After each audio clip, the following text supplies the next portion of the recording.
I'll welcome you to this evening's Tall Timbers. My name is Robert Hannon, and we'll begin in just a few minutes, but as I do every evening before I introduce our guest, I ask people with phones to either silence them or put them in airplane mode.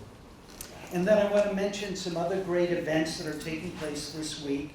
Both tomorrow and Wednesday, the next two events are in this room, and on Tuesday is Changing Attitudes, Use of Alcohol, and Healthy Living. And then on Wednesday here, again at 7, Measuring Methane from Alaska to Mars. Takes a little longer at Mars, but they can do it. Okay. And then finally on Thursday, Music in the Garden features the Fairbanks Summer Arts Festival stepwise, Liam Lewis and Olivia Breidenthal, and then Emily Anderson and Ryan Bauer are part of the Fairbanks Summer Arts Festival. So great music to look forward to on Thursday. We acknowledge the Alaska Native Nations upon whose ancestral lands our campuses reside. The Trothyada campus is located on the ancestral lands of the Dene people of the lower Tanana River. And that'll become relevant in a little bit when we talk about AFN. But my guest tonight, Jennnifer Jolis, moved to Chalkyitsik, Alaska in 1966 as a VISTA volunteer. After moving to Fairbanks, she took on a number of jobs. Promiscuous resume, did you say? Yeah, something like that. That's one way to put it. Yeah. She was a clerk at Safeway, a social worker, a restaurant owner twice, a camp cook at the Aleutians, a bookstore manager, meeting and convention director for the Fairbanks Convention and Visitors Bureau, instructor of culinary arts, and finally, retired in 2017 as so happy. executive director of the nonprofit Breadline Incorporated. Jennnifer was one of the founders of the Fairbanks Child Protection Task Force. She was instrumental in welcoming the Alaska Federation of Natives Convention to Fairbanks, and in 2016 named Woman of Distinction by the Farthest North Girl Scout Council. And currently, she's closely involved in creating the Fairbanks HopeLink's warming shelter. Please welcome Jennnifer Jolis.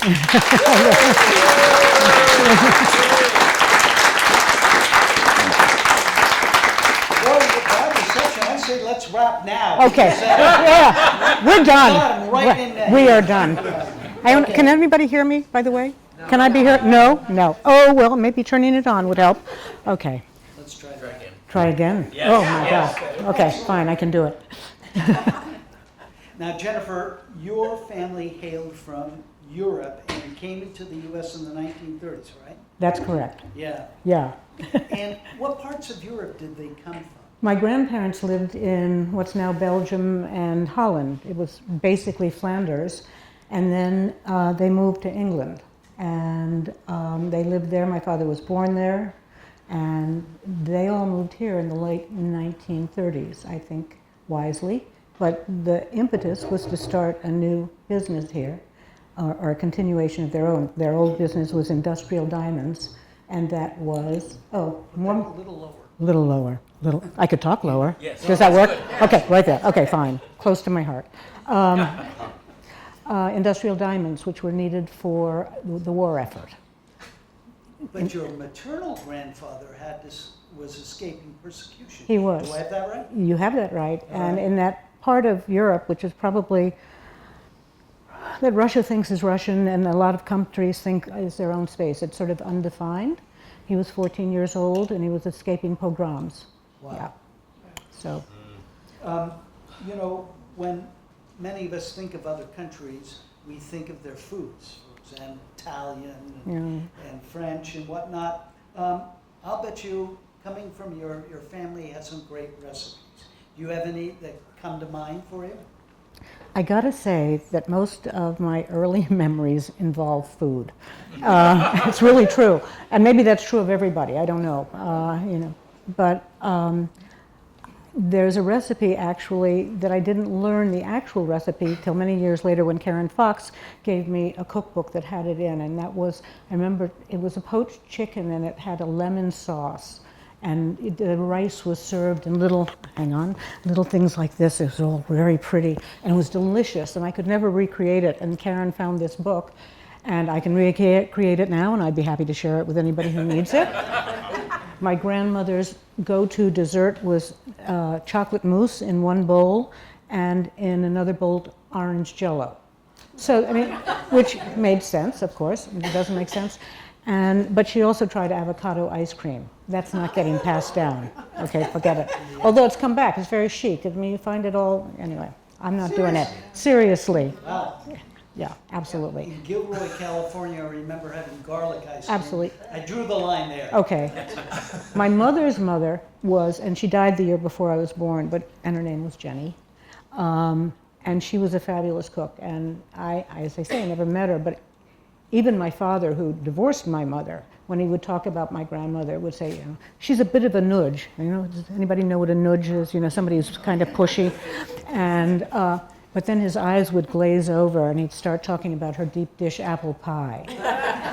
And my mother, I don't know what my mother thought of her mother, but there's a thing called schnecken. Does anybody know what schnecken? It's almost like a little cinnamon roll, but it has currants in it. It's about this big and it's baked in a muffin thing. And my mother would get glazed and would miss her mother when that came up. And I actually have a recipe for that too. Wow. Okay. Oh, and really good chopped chicken liver. Wow. Okay, in case anybody. Really? I adore that. Oh, if I'd known. Okay, so the other thing I think about in nice dining is usually great conversation. So how was that around the dinner table? Do you remember any lively discussions? A few, at different times in my life. When we were little, it was children should be seen and not heard. So apparently we weren't listening either, and if they didn't want us to know what they were talking about, they would speak in French until we learned French, and then they would speak in Dutch, at which point we really were lost. The conversation that I remember, Sundays were big. So Sundays were family days, right? And we'd go out to my grandmother's, and if my grandmother wasn't serving that, my great aunt and her husband would serve. And it was the 1960s, and I had one cousin there who was my age, and all the rest of these people were probably what my current age is. And somehow it got to politics, and I don't want to offend anybody, but it was a time of John Mitchell and the Vietnam War and all this other stuff, and the no-knock law. Does anybody remember the no-knock law?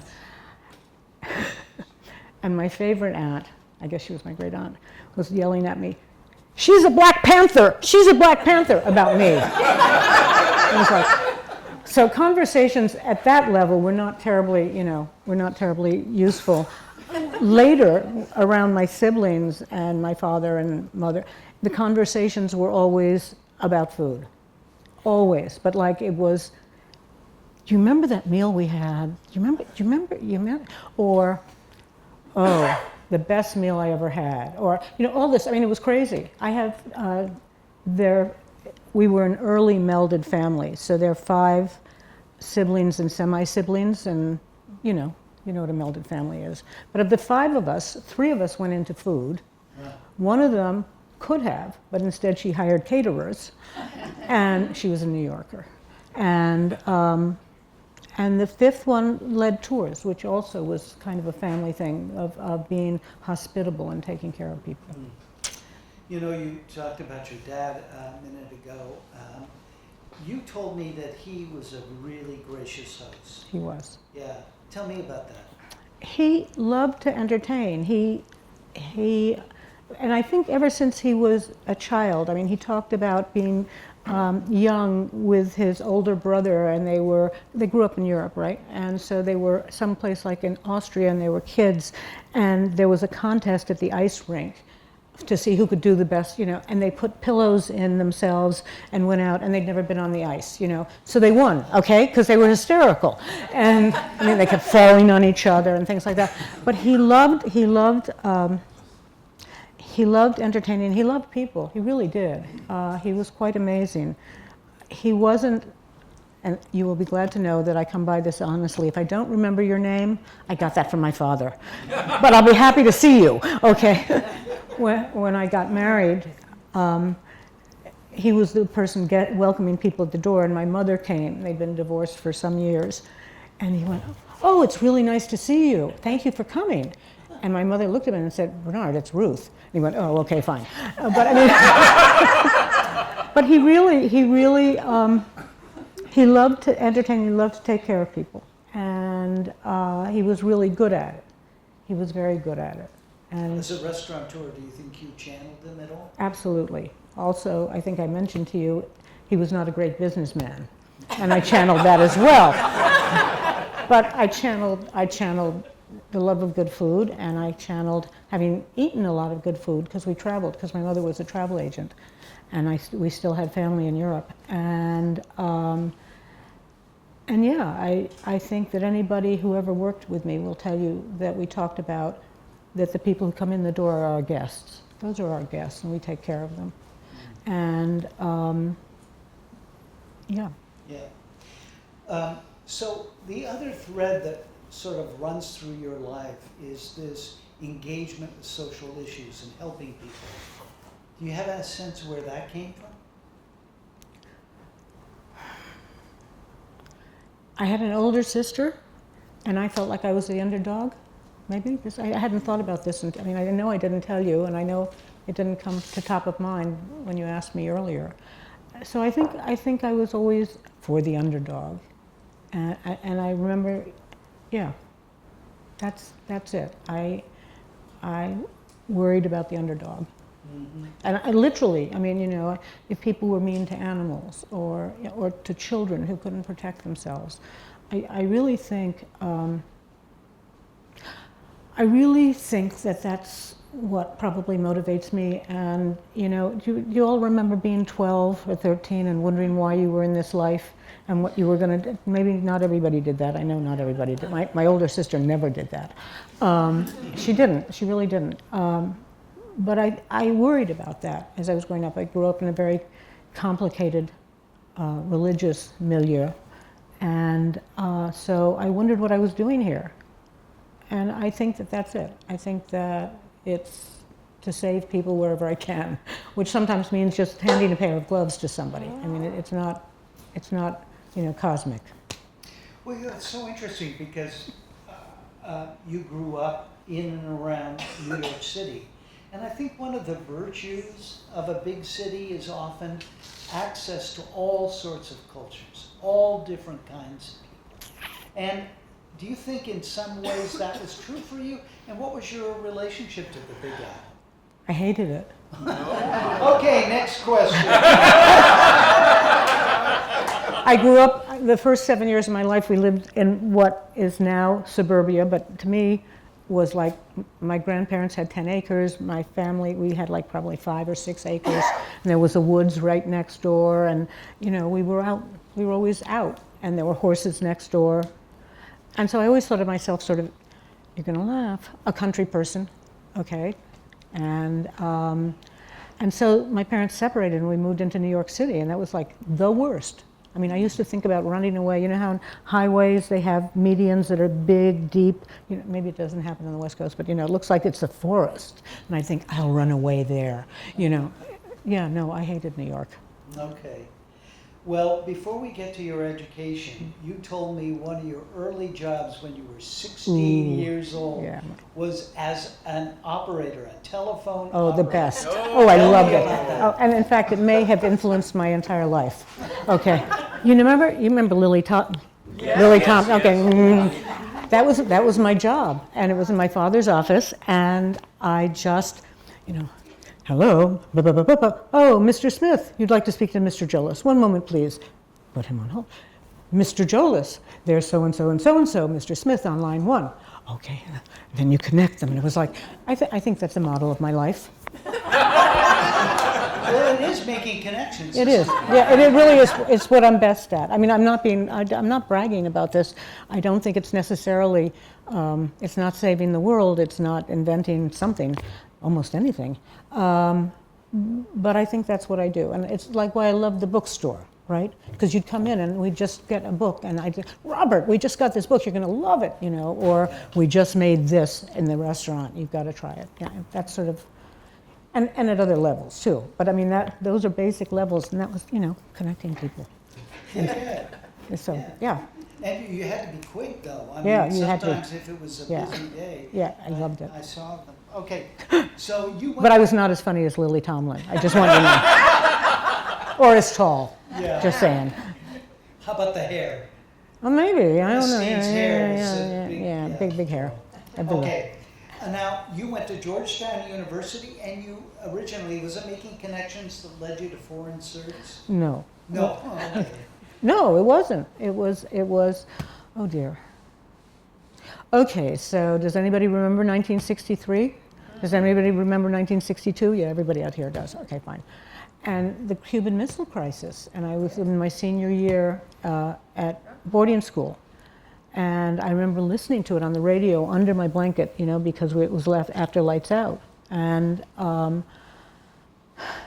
I just thought, this is ridiculous. You know, all they need to do is talk to each other. Somebody just needs to tell them to talk, you know, Khrushchev, Kennedy, talk to each other, get, you know. And I just I was very interested in international relations, and I wanted to be the president of the UN, the Secretary General of the UN. And my senior gift from my class was a beautiful wooden gavel so that I could do that. So instead I had restaurants. Okay, same, right? Restaurants, UN, okay. So that's what it was. Also, my family was European, and so there was a connection there. I think I was very Eurocentric. I don't think I recognized that there was a South America, for instance, or a Latin America, or Asian countries. It was very narrow. My view was very narrow. But I could have saved the world. Well, but that Cuban Missile Crisis is a good example, because I remember on the playground, a sonic boom went off in where I live. And it's the first time I ever saw somebody's face literally drain of color. Wow. And they just froze. This woman who was watching the kids on the playground just froze, and her face just fell. Well, if we can survive that, let's hope we can survive. Right. Continue surviving. Right. Well, in your junior year at Georgetown, you joined VISTA. I'm sure most people in this audience know what VISTA is, but what drove you towards that? You're really ready? Yeah. Okay, you're really ready. Okay, so I had applied to Georgetown to the School of Foreign Service, and they accepted 14 women a year, whose average board score was 750. And mine wasn't. It wasn't bad. I mean, it wasn't. But I thought, well, okay, I'll apply to languages and linguistics, because then I'll do so well. I'll be able to transfer into one of those 14 positions when somebody falls. So I signed up and I went to languages and linguistics. In those days, Georgetown would not give a Bachelor of Arts to women. Okay. Also, you had to wear skirts and stockings to class. Okay, all right, okay, it was exciting. But so you had to take 2 years of linguistics and 4 years of one foreign language, and then you had to have a second language. So I was pretty stupid. I mean, I'd come from a small school, and all of a sudden there were 3,000 people, and I didn't know what I was doing. So I signed up for French, because I could do that. I could speak it. I couldn't write it, but I could speak it and understand it. And I had to take linguistics, and I hated linguistics, so I dropped it. Didn't that make sense, right? And so I got through my first year of French, and then the next year I was meant to get my second language, and I chose Portuguese because my father was doing business in Brazil, and I thought, well, if I speak Portuguese, of course he'll take me. Instead, it was like a 3-hour class twice a week, you know, and you're meant to be in language labs, and 2 different people were, you know, so I just stopped going to class. I don't know if anybody else has ever done this, but I had 6 credits of F at the end of the semester. So and I just kept taking English courses, and I was sort of, but that wasn't really plausible for a woman at Georgetown. And then there was my junior year, and I was having a good time taking English courses and being in plays and doing things like that. And at the end of my junior year, I was meant to go in my senior year, and I was meant to have had 2 years of linguistics and 4 years of French, and and I was meant to write a 50-page paper in French, and there was no future for me, and I wasn't smart enough, and didn't have an advisor that I could talk to. I could have transferred.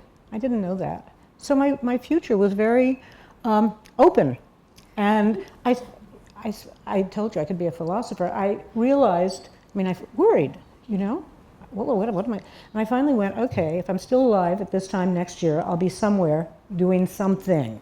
And that was kind of reassuring. And then if I'm dead, it won't matter.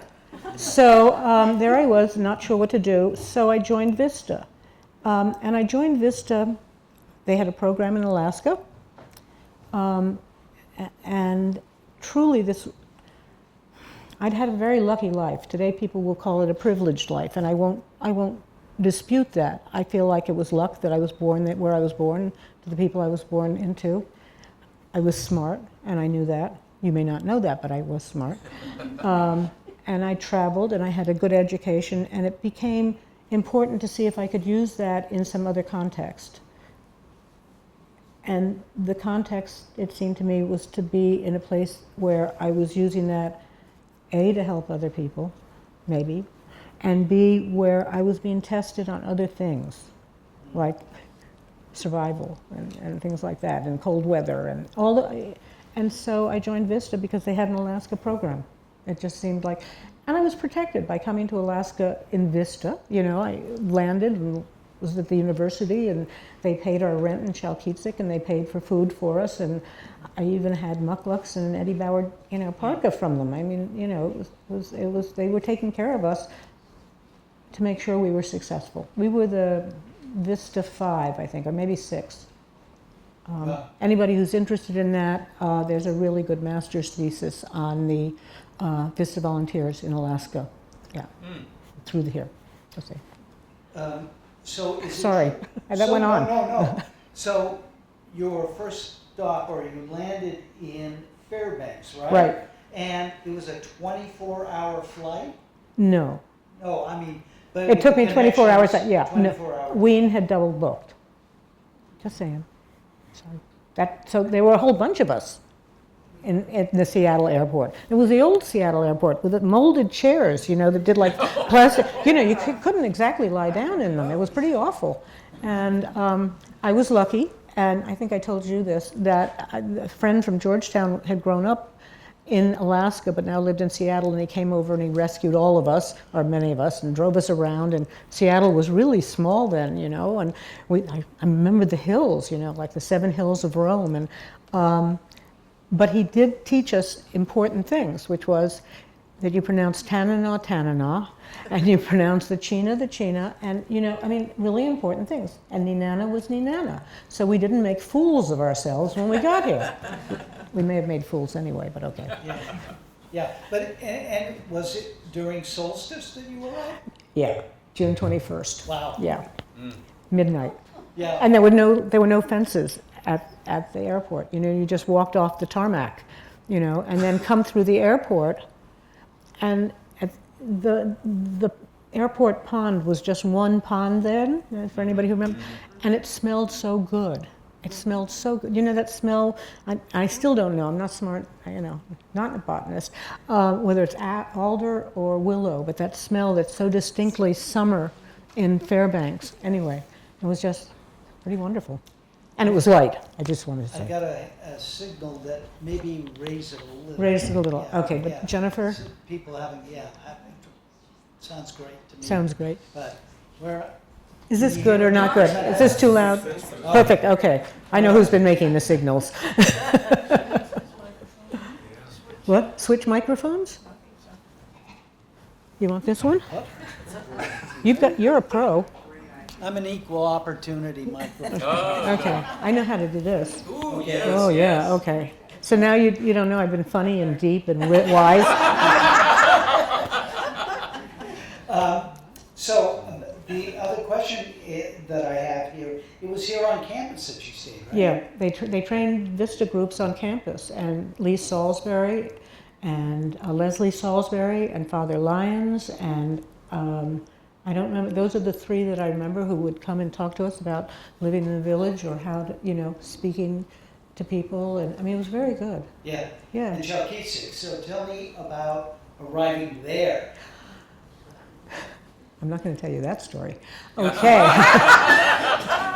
I had a roommate, and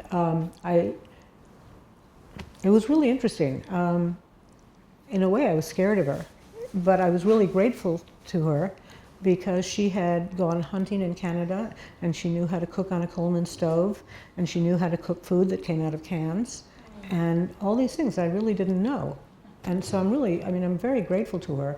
To this day, since we parted company a year later, we have not exchanged a word. But she was a good partner. Mm-hmm. But we were not close. Yeah. Well, that can be awkward and difficult, but the village itself, so different from New York. Yeah. You went to the other extreme, right? Yeah. Did anybody ever see Fiddler on the Roof? Oh, yeah. Okay. So my father and my sister came to visit me in January, all right, from New York. My grandmother thought they were going to die, so she sent them with like 7 frozen steaks and an already cooked prime rib, but which was okay, But it was terrific that they came, and my father kept saying when he left that it was like Anatevka. It reminded him of what his grandparents or parents might have lived through. It reminded him of Anatevka. He, of course, loved Zero Mostel, so there we go, yeah. Who did? Who didn't? So arriving there, the airstrip was up above the village, and maybe people remember. I've been there. You've been there, all right. Yes. Probably at least 30 times. What do you do? Taught vacation Bible school Cool. in the village, Oh. and have just a vast number of friends there. Yeah. It's a lovely And I town. love It's a lovely I village. love the town and I love the people. Yeah. The person who met us at the airport was the Reverend Isaac Tritt. If there are any, yes, I know him. yeah, and he was already a little old man, and he's carrying our suitcases, and he's bent over like this. I'm going, oh my God, but people were warm. I think they were wary about these two people coming into the village, and I think that Isaac Tritt was maybe a person who acted as mediator between us and the community. During the course of the year, there was a man named Bill Fredson, and I know that people who have John Fredson, did everything that John Fredson, but it was his son, and he was Lula Fredson's Young's brother, and he also acted as that person who could meld two cultures. Find that word, cultures. So yeah, people were good, people were kind, but I think they were wary. Sure. Well, Good reason. you went there hopefully to do good, and you did. Tell me about the origins of the Resource Center for Parents and Children. Oh my goodness, you've skipped a whole number of years. You do know that, don't you? I do know that, but I'm trying to. You have a promiscuous resume. Okay, fine. You Okay. can't get to. No. I'm Okay, kidding. fine. But tell me some stories though of that period before. Okay, so as a VISTA volunteer in 1966, they would say things to you like, you're going to a village, so find the unexpressed unmet need. What does that mean, right? Okay, so, and in some places that was really clear. In some places you needed English as a second language, or you needed Head Start, or you needed a store, or you needed all sorts of things that people needed, not you. Well, in Chalkyitsik there was already a very good store, and there was already Head Start, and there was already a school, and the only people who didn't speak English were 90 years old, and I don't think they cared, not much. And so there were 3 of them. And we were lucky because the person who was the school teacher there was a woman named Marion Nicholson, who still lives in Alaska. She was a BIA teacher, and she was brilliant. She was also about 17 feet tall. I mean, I just remember her very tall. She was tall, but she was smart, and she was really aware that at that time, when young people left the village to go outside to school, which they had to do, or to the clinic. They were totally unprepared. She'd gotten a letter from a young girl who was at 12 hours in the Fairbanks airport and didn't know how to use the bathroom and didn't know how to get food. And, you know, I mean, before she could catch her plane to, I don't remember whether it was Chimau or Chilocco, but, and the littlest kids were learning to read with Dick and Jane, skipping down sidewalks and things like that, and look at the choo-choo train. And the only outside connection besides human beings were the radio. And when there were 3 radio stations. KUAC was 3 years old, and you could only hear them on Sunday nights. So she devised this plan for an educational field trip for the 40 school children to Fairbanks. Never been done before. And it was really complex. She created a school newspaper, right? So kids in the schools had to write a little story every week. And then there was a newspaper. So now kids are learning how to mimeograph. Boy, I bet that was useful. And but they took but each weekend at the movies, 1 or 2 of the students would be there selling the newspaper. So they were making change. So they were writing. They were learning how to publish. They were, you know, and from the newspaper also, you know, I had relatives in Europe, you know, and people had, Lee had relatives in Ohio, and so the next thing you know, we've got subscriptions. Whoa!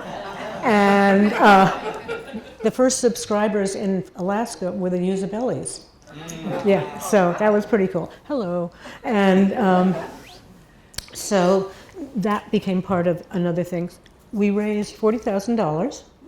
We raised $20,000 of it in the village. And we did the whole thing the right way, by the way. We went to the council and talked to them, and they talked to us, and they talked to one another, and then they presented it to the whole community to vote on, because it was going to take the whole community to do it. And we divided, I'll talk faster. We divided into younger children and older children, and I guess one of my best memories is the people who lived right behind us. He was not a good provider. And his wife was much younger, and they had these, and they were they were having a tough life, not just because they lived in Chalkyitsik, but because of all of this, because of the family. And the day that we were ready to go, the little girls showed up with their hair washed and braided with ribbons in them. And it was like, oh my God, this is the best thing. And I know, you know, that some of us are easily impressed, but it really was. I mean, these people cared, and they raised the money in the village. The younger kids got to ride on the train, right, as far as the farm. And the farm took us all around because they were now learning about cows, right? Cool. And trains. And we went upstairs to the VISTA office, which was on the 2nd floor. And the elevator was no big deal, but when they could look down on people, that was cool. And we made sure that each of them had $10 in a savings account so they could go to a movie and buy a meal. And so the first time ever in a big movie theater, right? And they stayed with individual families, which if anybody ever asked me, and you can ask me now, I think the best thing about what we did was that for those children who were sooner or later going to leave the village, whether to go to school or whether to go in the army or whether to go to the hospital or whatever, it didn't matter, knew that there were friendly people out there, people who would welcome them. And I think, to me, you know, that was the most important thing. And the older kids went to Lathrop and had lunch in the lunchroom with 300 people, which was impressive because the village was only 125. And they went swimming at Mary Sy. And all sorts, you know, again, movies, and I don't remember everything that we did with them. And then when they came back, they had to write a story for the newspaper.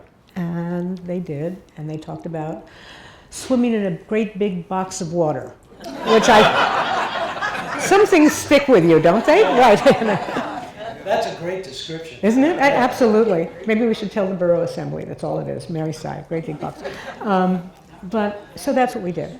And I think it's really owed to Marion and to her vision and her ability to put it all together. So if you're out there, Marion, she was great. That's wonderful. Yeah, she was. Yeah. Even if she was 6 feet tall. So when did you return to Fairbanks? June, oh, you're not talking about after Chalkyitsik. Yes. Oh, so June of '67, and I was in Fairbanks in time for the flood.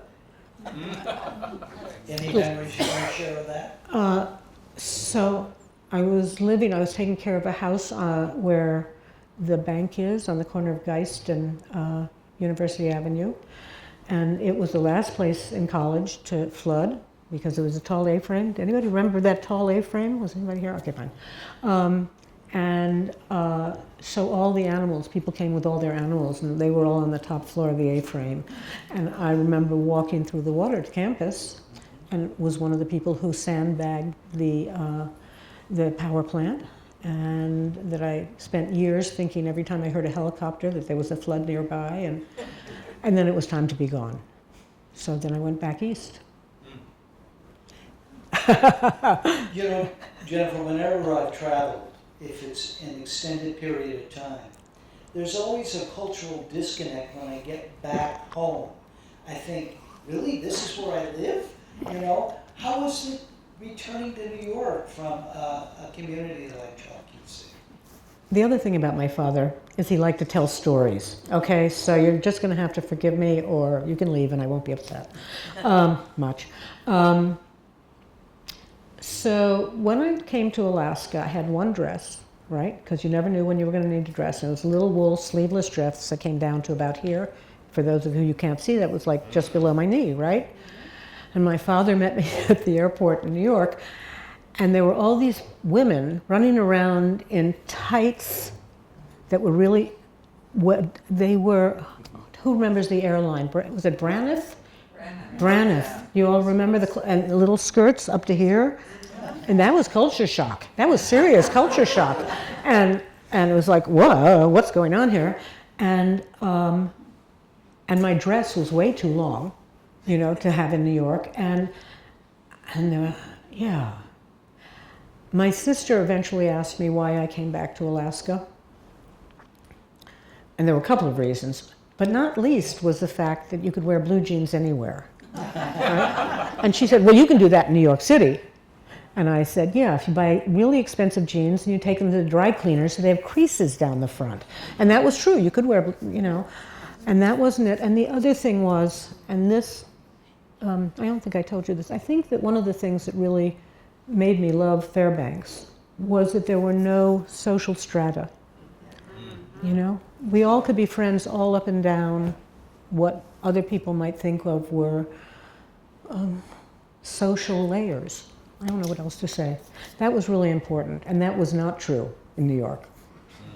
Just saying. Yeah, I experienced the same thing. You know, I had a dry cabin, come in and shower, and you just, it didn't matter if you were an attorney. Right. Or if Yep. you were, Yep. Yeah, you just. Yeah, and you talked, and you Yeah. So, I think I more than answered your question. Yeah. Well, I mean, that's important. So you came back to Alaska. Yeah. So tell me about what you did when you landed the second time. I came to school to finish. And I was really, you know, I had great teachers here. I really did. I also, Mrs. Herring, librarian. Anybody, okay, and you had to take a library class before you could graduate. And I'd never taken a library class, and I went from a school that had like 300 people in it to Georgetown that had 3,000, and I never learned how to use the stacks. So I learned that, and I got the highest score ever on the test because I was the only person who ever studied for it. It's true. I did. I got a 98. It was good.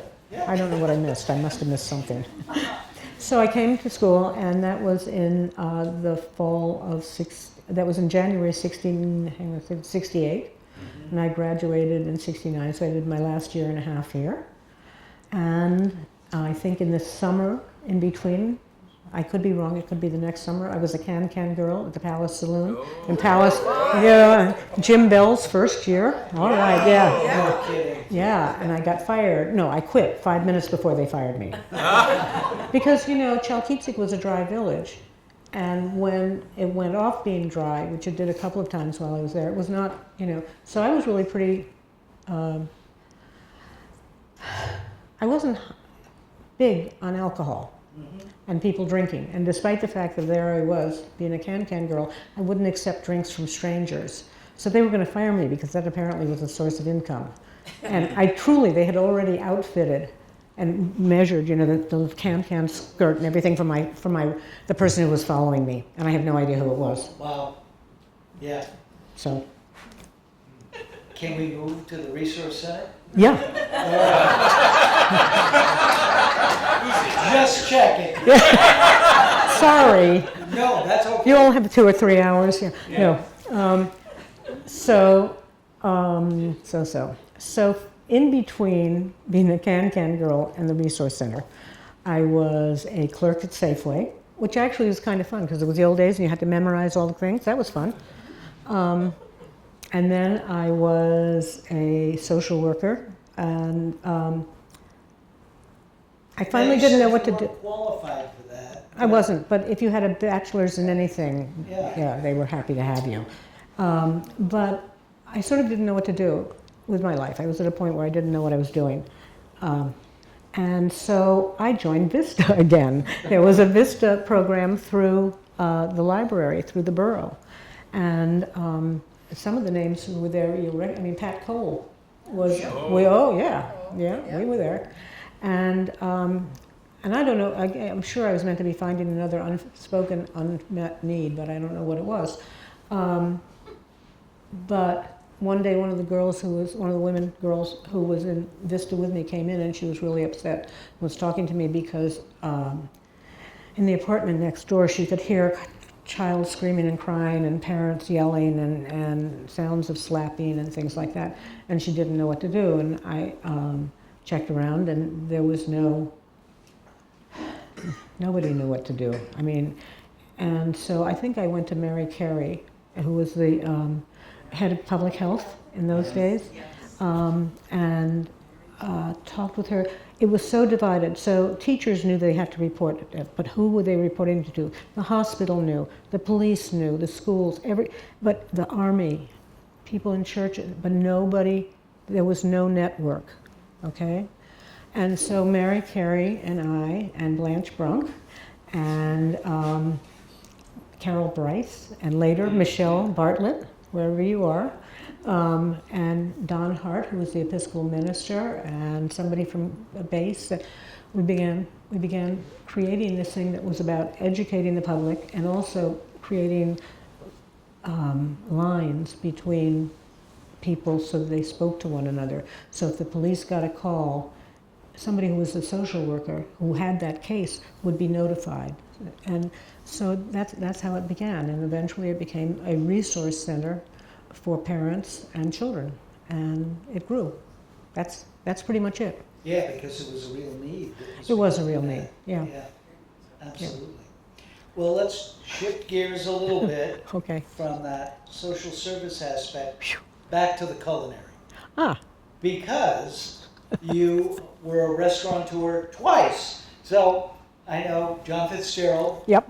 and you were kind of kibitzing. Tell me about that process.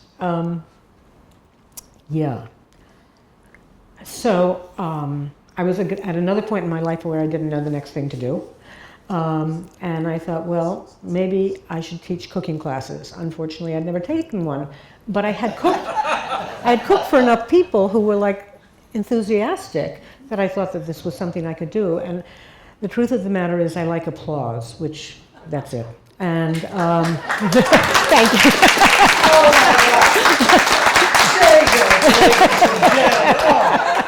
That wasn't a call for help, I promise. So I had to decide what to do, right? And two things I wanted to do, two things interested me. And one of them was organizational communication. In other words, how does an organization that has more than 10 people in it manage to communicate within itself? And there was nothing here that I could study for that. And I was with my husband, and he wasn't leaving, and so I wasn't leaving. And the other thing was food, right? So I decided I would go take some cooking classes. That seemed like a good idea if I was going to teach. And at that time, my sister sent me, my oldest sister, sent me the 2-page insert that listed every cooking school in New York, in the New York Times. 2 pages, right? How many pages? It must be a whole book by now, surely.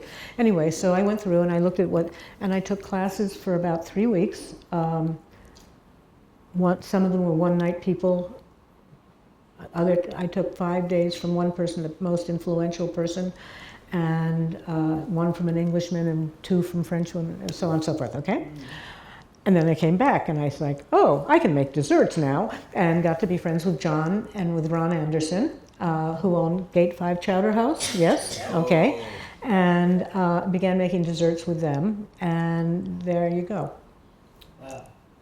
And then John and I used to sit around and talk with other people about, there's no place we want to go to dinner, what are we going to eat, like that, I mean, it was, he grew up on the East Coast too. So I'm guessing that maybe we had similar tastes or something. Anyway, so there were conversations like that. Where are we going to go? I don't know. Where do you want to go? Like that. Yeah. So if you talk like that long enough, people begin to think you're going to do something about it. And so we decided we'd like to do something about it. John was a great partner, a really great partner, in many reasons, not just because he'd had a restaurant and knew sort of what he was doing, but he knew what he was doing. I didn't. So we spent time in Seattle looking to see what was happening there, and the model that became Movable Feast we saw in Seattle. Only I think that when we opened, we thought that everybody would just come in and buy food and take it home, and that didn't happen. People wanted to eat there. So even though it was named a Movable Feast, it became something else. But yeah. But it was a remarkable restaurant. Thank you. Yeah. You did that. Save it, all right. But I think when I was in college, I worked as a bartender and waiter at several restaurants, and it's both chaotic and exhilarating at the same time. Yeah. What was the experience of someone who's running that chaos and exhilaration? So, Charles Dickens, right? It was the best of times, it was the worst of times. And that's really true. But I'm proud of it. I'm proud of, I have memories I'm proud of, friends I'm still friends with, and bad memories too. I mean, somebody stole money from us, and that turned out to be somebody I was really close to, and that was really painful. And the impact of the price of oil dropping in the 80s really had an impact on the restaurant, and that was hard. And but by God, we ate well. I gotta say, we did. There was always food I wanted to eat there. That's the reason to have a restaurant. In case anybody is looking, the reason to own a restaurant is because whatever you want, it will be there. This is good. Yeah. This is. But everything has to come together at the right time. And I'm not just talking about cooking. You have to get all the supplies in. You got to make sure you have everything you need. Yep. Yeah. So, and it was a different time here. I mean, if you wanted, because we catered, right? We did catering too. And so one of the things we would do is, wrap an entire brie, a big brie, in phyllo and, bake it and things. You had to special order a big brie. You had to special order unsalted butter. And you had to, things had to be special ordered because they weren't here. And we were lucky in so many ways. I know now that there are restaurants and other businesses in town and throughout the country that can't find enough people to work. And we did. And many of them were great. Well, you also had another remarkable restaurant, Jennnifer's. What is different for you between a Movable Feast and Jennnifer's? Well, the first thing I should tell you is that Jeff Wool taught me a lesson, which is my imagination takes over. So there we were in HopeLink, and HopeLink in the building, right? And I always thought it was really dark. And I remember him saying to me, when was the last time you thought about having a restaurant? And I thought, you know, we could really turn this place into some bright and cheer, you know, and the next thing I do, I'm making menus and picking fabric and stuff like this. So forget it with trying to, yeah. And what was really different was that I was very different, actually. Well, John wasn't here, and my poor husband Daniel was trying to fill in, so he would be there at 6 o'clock in the morning to do the Z out and things like that. And he is a scientist, and he is very linear, and people who enter things into a computery thing are not linear and would forget to put in their tips. And so at 6 o'clock in the morning, he would have to like try and figure out what people were doing. And one morning he came in and the whole place was flat, you know, I mean, anyway. But it was different for me because I knew that we took really good care of people at Movable Feast, and I'm not sure. It was really important to me that Jennifers be as positive and strong and supportive of the people who work there, that I could make that a goal. And that was one of my goals. Also, we only did dinner. That was another thing. Let's have a life. And it was a very different restaurant physically. Yeah. The kitchen was not big. Well, and I think, you know, I lived for a time in Berkeley, California, Chez Panisse and all. Yeah. I mean, that idea Yeah. of intimate dining Yeah. is really a wonderful, if you can pull it off, and you did. Thank you. Yeah. Thank you. And so I want to keep on this culinary track, Oops. but with the bread line Ah. and the Stone Soup Cafe, because again, a definite need. And how was serving that clientele? How was it combining that sort of social responsibility with your culinary insights? So let me tell you how it happened, right? Please. So Breadline Stone Soup was founded in 1984. Jim Hunter and Dick Farris were carrying sandwiches around the street, and eventually they were in the Methodist church downtown, and that didn't work. And I don't know what happened in between, and we're renting in what used to be the Elks, I think, unless it was the Eagles, on 2nd Avenue, right?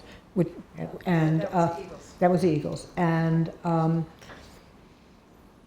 financially, they were in big trouble. And they had been buying a building from the city, the building that they're in now on Gaffney, but it had been used to house Democratic people during campaigns, and there was a peace center used it, but it was not sufficient to pay the mortgage. So they were in danger, the organization was in danger of closing. And I think Phil Cole, for those who remember him, worked for Bernie Carl, was the one who told me about it one day, or maybe Bernie told me, and it was like, we can't let this happen. You know, are you kidding? And so a bunch of us gathered to try to solve that. And I don't remember everybody, but Kathy Mayo and Dorothy Shockley and Shannon Vargas and Richie Music and myself and Phil, and you know, we knew it couldn't happen and that we couldn't allow it to happen. So Phil convinced the city to hold off for 2 or 3 months while we came up with a plan to salvage this. And because they really were ready to close the doors.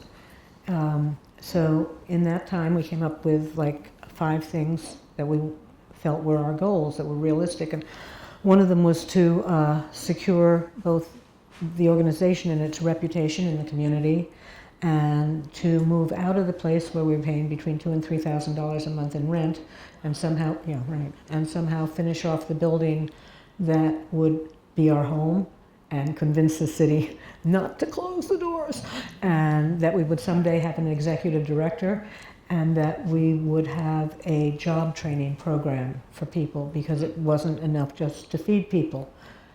And within 5 years, all of those were accomplished, with lots of help from lots of people. And my culinary experience was frustrated for a whole long time until we finally hired Matt Davis, Chef David Matt, who's still there, who's 8 years now, or 9 years, and who was wonderful, and it was challenging for me before that because we had people who might not know how to cook and certainly might not know how to maintain sanitation and things like that. So my culinary experience, but I wasn't out there, you know, I was in the office writing grants and trying to figure things out. So Yeah. Well, that wasn't so exciting, was it? But No, it had to be done, you know? but it's still around, it's still serving. Oh, fabulously. Yeah. Oh, Hannah is doing great, and Abby, and the people there are great, and Chef Matt is still there, and Chef Marissa is teaching and is now on the board of a thing called, oh goodness, I'm going to forget the name, never mind, the culinary arts training. And in the summertime they train youth at the youth facility, and so that people who get out of the youth facility can have a job when they get out. And so, yeah, everything we hope for and more. Yeah, it's a remarkable story. Well, when we were talking, I asked you to Whoops. kind of, what are some of the highlights for you? And you told me it was bringing AFN Oh, yeah. to Fairbanks. Yeah. That was a real high point for you. Wasn't one that I was expecting when I wrote you. Tell me that story, since it made such a big impression. I think it goes back to Chalkyitsik. It goes back to being an underdog. It goes back to my Seattle friend telling me that when he lived here, and people say it's a myth, but that there were signs about, you know, no dogs, no natives in businesses. Yeah. And so in December of 2004, I was the meetings and conventions director or manager at what's now Explore Fairbanks, but was then the Fairbanks Convention and Visitors Bureau, led by Deb Hickok, and a really great board of directors, by the way. And I got a call, it was from somebody at AFN saying, would we consider putting in a bid for the 2005 AFN convention? I said, of course. Here's what Deb didn't tell me. Deb did not tell me that the person who'd held my job before me had decided that it was not possible in Fairbanks. That the last time AFN had been here was 1988, and Fairbanks really was not ready for it. And they held it in the Big Dipper, and the elders, as a sign of respect, were seated on the ice. And it was 40 below, and there was no taxis, and there was no bus. I mean, it was just not a good thing. So AFN asking us was really big, and the reason they were, we are told, is that was actually thanks to Buddy Brown at Tanana Chiefs, and at the 2004 AFN, there was a feeling that people in Anchorage were disrespecting elders, that elders were being followed around in stores as if they might be stealing things, that the only welcome signs, this is what we were told, I cannot swear to it, but I believe it, that the only welcome signs were in bars. So, okay, so that was December 2004, and they wanted the proposal in February at the AFN annual meeting, at the AFN board meeting. So we had 2 months to put together a bid, and it was, I can only tell you that having 3 people edit your work at the same time is a really bad idea. Yeah. And the other thing we were facing, which no longer exists, I think, was that there were people in the community who didn't want it, who had bad things to say about Alaska Native people visiting Fairbanks. But we had Jim Whitaker, and we had Jeff Johnson, and we had Steve Thompson, the mayors, who were fighting for it, and Buddy Brown was fighting for it, and we were doing our best. And we went down to Juneau and did presentation, and Anchorage did a presentation. Anchorage thought we were like a joke. And we were just feeling our way through. But we knew what we wanted, and Juneau wasn't big enough. Although if I'd been in the Juneau Convention and Visitors Bureau. I would have said that we should have had a cruise ship there, and that everything, because there wasn't enough space, right? There'd be enough space on a cruise ship, and everybody would have a good time, and, you know, okay, fine. But nobody asked me in Juneau, so we did it in so it came to a vote, and it passed, that Fairbanks would be the site. And then there was another meeting held here in Fairbanks, and somebody from one of the corporations, not ours, jumped up and demanded a recount or something like that. And it was Buddy Brown's, for my as far as I'm concerned, finest moment, because he's a lawyer, right? And he knew that what she was asking for, the recount, was not legal. So there it was. You know, you couldn't do this after you did that. Anyway, so we had, between February, March, and, they didn't let us know until April for an October meeting. So the community really pulled together. We had what probably was too many, but we had 12 committees with different things: transportation, hotels, working with the police, food, you know, also everything that had to be done, you know, I couldn't name all 12, but I know that people pulled together, and it was just amazing.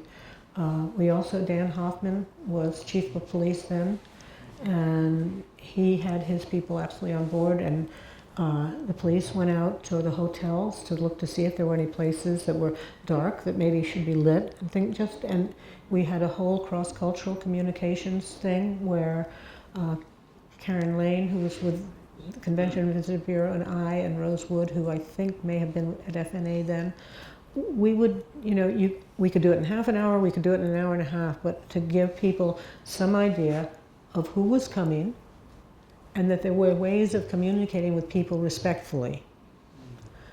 And the moment that you're talking about, that I told you about, was we had, does anybody, Steve McLean at the university, right? His son Andrew McLean and his mother's Edna McLean, has another name that I'm not going to garble. He had made a movie about hunting with his father on the ice. And we had the world premiere here on opening night, right?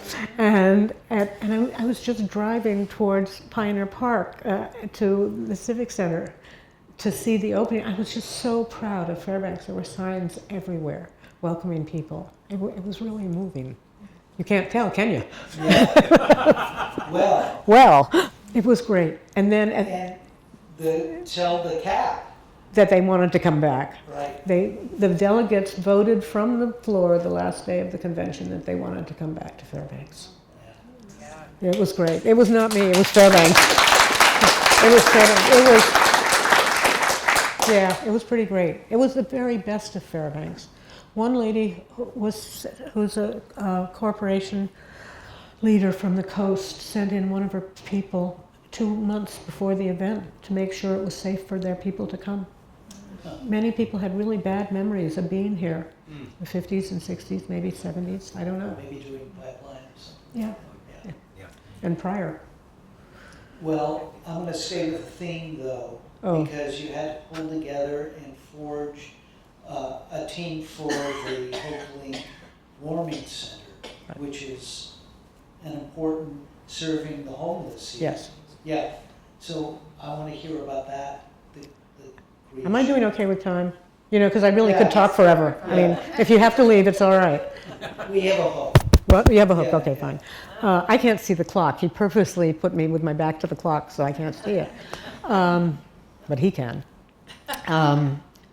So in December of 2022, a man named Charles Akibana froze to death, not far from West Fred's and the Monson Motel and all that. And he had been okay. He had a tent and he liked being outdoors.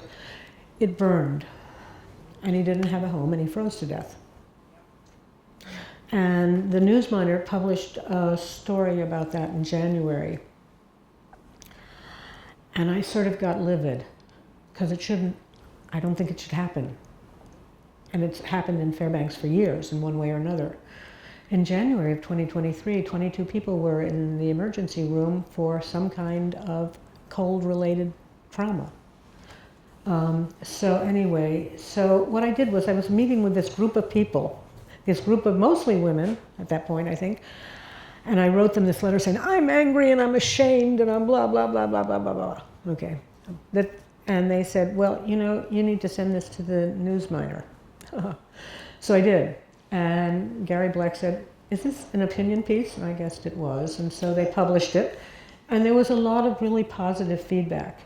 And I began to pursue it. I just began to pursue it, and people were supportive. And sometime maybe that spring or summer, I met with a person. I mean, I couldn't do it alone. And the person I met with was a man named Dean McDaniels, who'd been working for Helping Alaska. And the two of us took it on, and we did that sort of by ourselves for a couple of months. And then we're talking, and Kat and Brenda Riley and Savannah Fletcher came on. Brenda said, I'll be your treasurer. Savannah said, I'll be your secretary. Trista Grass said, I'm in.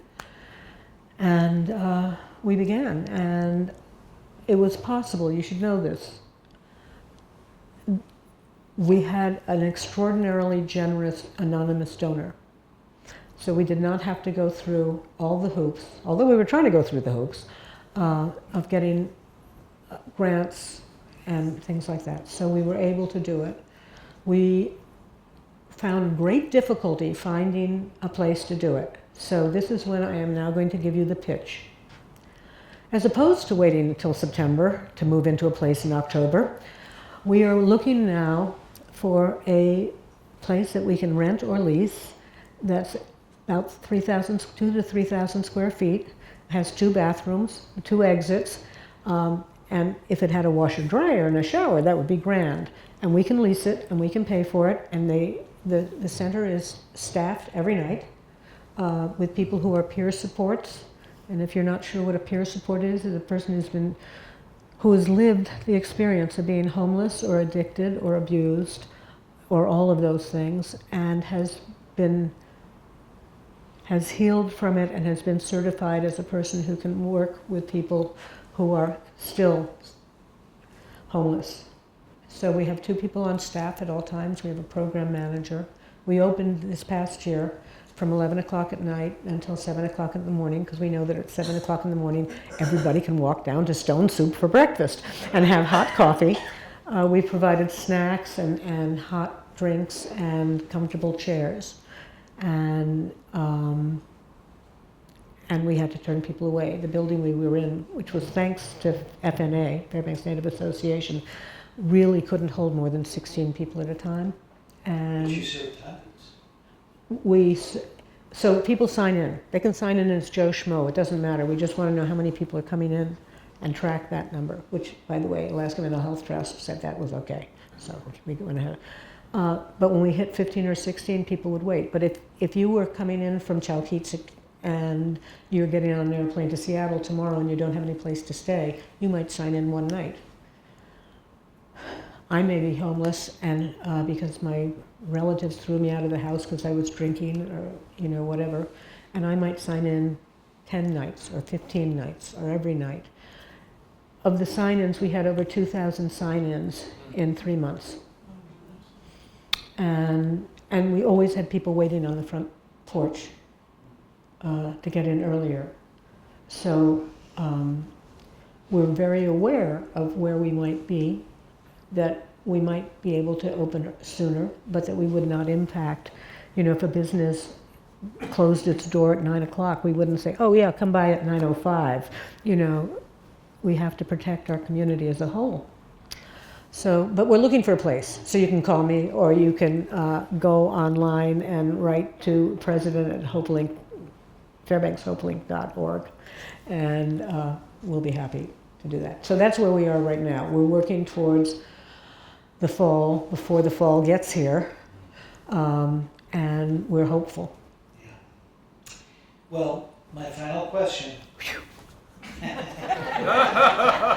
Oh, it's not too bad. Tax return. We want to use it. No. Oh. It strikes me our country is so divided these days. We just saw assassination attempt. You have managed to work across a broad range of people, you know, who hold different views and bringing them together. How can we do that? I mean, what's your experience of that, Jennnifer? And do you hold out hope? What are your hopes for Fairbanks? Well, for Fairbanks, I have good hopes. Okay, I do. Because I don't think it's going to happen tomorrow. I don't think it's going to happen even after this conversation. But I think that we need to pull together people who are stakeholders and supporters in the community. We need to pull together the Alaska Native community and corporations and social services. We need to pull together the city and the mayor and the borough. We need to pull together the hospital. We need to pull people together with a common vision of ending homelessness in Fairbanks. And it's happened in some communities, and Anchorage is actually on the path to it, although I think that their problems are significantly, because they're so much bigger and they're so much of a central hub, more challenging. But I think that, the Polaris building, I mean, it's going to come down. It's not down yet, right? But it's coming down. And it's coming down because for the last, how many years? I can figure this out. Decades. Huh? Decades. Decades, but really the last 8 to 10 years, people came together and said, this has to happen. We don't know what's going to happen next. And it happened. And AFN happened because people came together and saw value. So I think that a cadre of people who are stakeholders, literally, including people who are maybe hoteliers who have people sleeping in the lobby, or if there's a common goal that people can work towards, I think it can happen. Yeah, Well, that's what I think. if you're around, I'm sure it will. Not putting any pressure No on pressure, you. no pressure, no pressure, no pressure. Okay, so you're off the hot seat from me. Okay. But we have audience members. Usually we open it up to them. Mhm. So the 2018 tax return may come up. Okay, fine. So does anybody have a question for Jennnifer? Okay, I'll say something. I think, Jennnifer, in listing all your various jobs, you left out Tommy's Elbow. Oh yeah, I got fired from Tommy's and then went to work at the Nevada. Yeah, really an ugly oh my gosh. Yeah, I got fired there. It wasn't my fault. Somebody lied and said I said something I didn't say. And I came in and Frank Staskanis, yes, anybody, fired me. And I said, why? And he said, because you said such and such. And I said, I never said that. But the person who told him that was somebody he trusted. So then I went to work at the Nevada, where I dumped a tray of drinks down somebody's back. Okay, fine. But they didn't fire me. They didn't fire me. Oh, Rich, hey, Rich. I just want to say, I don't know anybody who is more likable and has done so many things on so many levels, so quietly, Oh. without a lot of, even though you Hey. really love it, applause. Yeah, I do. I think of all the ways you've contributed to the community. I didn't even know you were a VISTA until I saw the headline for this show. Yep. And I just think you've been an amazing contributor to our community, and I wish there was ways we could help with everything you want to do. Okay, man, you're on the list. You're going to be part of this. But thank you very much. It's really kind. It's really kind. Well, we have a cake with your picture on it. Oh, no. Yeah. Which picture? Debbie, Okay. don't ask, don't tell. Okay, fine. And by the way, Tabor, no laughing when he says I did a lot of good quietly. Anyway, I know people want to thank. Okay, All thank you. right. Jennnifer Jolis. Thank you.